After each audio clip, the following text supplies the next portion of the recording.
Thank you, Eric Hackley. My name is Dean Robinson. I produce a website called SummitCityNoise.com. Social commentary, a lot of media analysis. Since I'm a one-man operation, I don't have a lot of time to do the news, reporting, and journalism that I used to do. But I find that there are a lot of opposing viewpoints out here.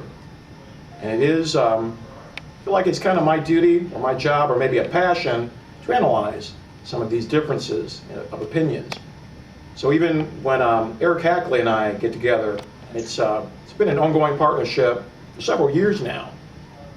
Now, Eric really brings it from the black historical perspective, which I appreciate, because I'm going to realize that some of these elements of black history that should just be incorporated into overall history sometimes gets forgotten, gets pushed to a secondary position. And so Eric always reminds me of that. Now, as Eric and I go back and forth, I have to remind Eric that terms like black community, terms like white community, well, they imply a solidarity that truly doesn't exist. My opinion is that life is really a one-player game out here for all of us. Sometimes we're going to be able to make certain alliances. At the end of the day, it's all of us as individuals that have to make our decisions. Collective action is very hard to come by. Collective thought, very difficult to come by. There are going to be some times when, like in the Venn diagram, there is going to be some overlap, but we're all individuals. So to look for us to be completed by a collective, we're going to be consistently disappointed. So I find with using these terms like white community, black community, it's a constant separation. I don't see any solutions coming from it because to stamp out racism, you can't use racism to stamp it out. So what is racism? I think it's going to be a preference for a certain race. It's going to be just a constant and consistent putting down of another race. Sometimes I find that putting down another race is just to exalt someone. But when I look at organizations like the National Association for Colored People, it requires racism to exist. A few years ago, I had an opportunity to meet with the CEO of the United Way here in Allen County. It's Jerry Peterson at the time. It's a different CEO now. But when I met with him, he impressed upon me what he learned from a book called What's Love Got to Do with It? About philanthropy in America. So Jerry Peterson, at the time, the CEO of the local United Way, lets me know that philanthropy changes nothing. It maintains the status quo.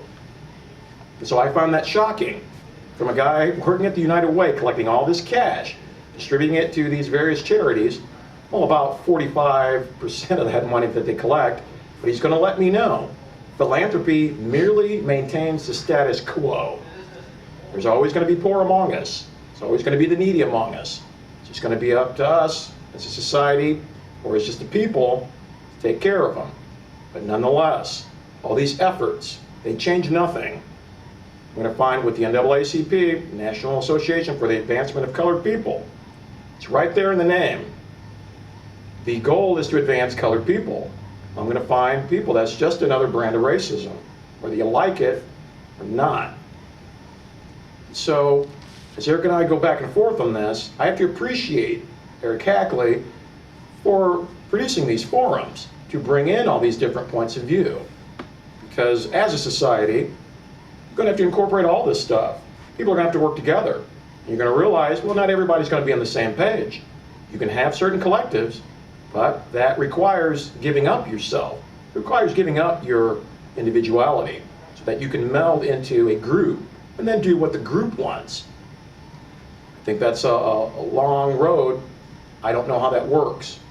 So we're going to find that in our society, all these challenges that we deal with, racism, sexism, whatever isms, they're not going to change. They're not going away. It's a fight that's just going to be continuous. The fight against tyranny, continuous. You know, people talk about going back to the good old days. I would like to know when those days are. There's no such thing as any good old days. You can look back at history, you will find the same enlightenment, you'll find the same tyranny. Just over and over, replayed. You can go to the Bible will let you know, nothing new under the sun. So these struggles are going to be ongoing. So I find I'm just going to have to be a part of this ongoing struggle. But I can't take sides, people. I can't. I'm not going to join some collective so somebody else can tell me what to do and how to feel.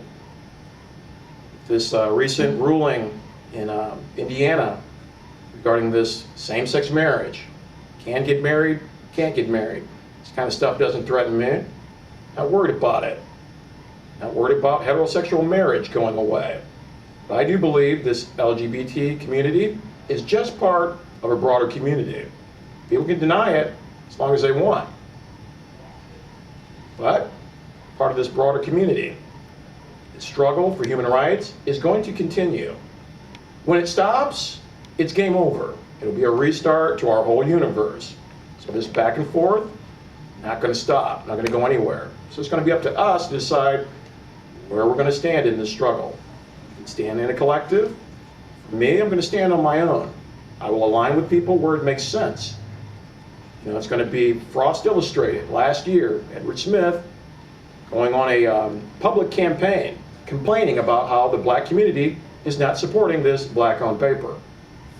And now we're going to find, recently, well, he's going to have theft from within his own community, from within his workplace. So where do you find this solidarity? Can't even trust the people that work for you. If you think that race and the same nationality or same skin color as somebody else is going to make you the same or put you, on the same page, purely mistaken. So I'm going to find with this black community not supporting the Frost, I'm going to say, well, maybe the Frost should just serve a broader community. And if the Frost wants to make a difference, well, maybe you shouldn't just be news and views for African Americans. Maybe you want to be news and views for everyone. So you can enlighten people rather than separate them. But having had my experience with Ink newspaper and Frost, well, these newspapers require racism. That's part of what they do. They require it. So this notion of eliminating racism or finding parity among people, that is not the goal of these organizations. Separation is part of their stock and trade. And so that's why I find these terms, white community, black community, they imply a cohesiveness that does not exist. Black leaders, Jesse Jackson, am I supposed to actually follow this guy? Am I supposed to take him seriously? No, he's not my leader, but we're going to always have people crying about what are the black leaders doing? Aren't the black leaders speaking out? Well, Dean Robinson doesn't need a leader. I'm a grown man. I don't need somebody to tell me how to feel, how to think. I don't need somebody just constantly grasping, groping for these answers to inequality. But you're going to find that we're all individuals, people. There is no equality. Maybe some equivalence out here, but where is this equality? It is a dream. It doesn't exist. We're all just going to have to play our own one-player game.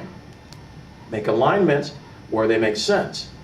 And when I talk about this black community, this Frost newspaper, crying about not getting any support from the black community while a member of the black community robs the Frost.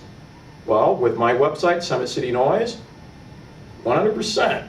My advertisers, my support comes from white males. Now I get to talk about whatever I talk about because I'm going to bring the truth, the historical perspective. I'm going to do my research, not just a bunch of opinion, not just a bunch of religious dogma. It's not what I do. I study, then I report. Some people don't like it.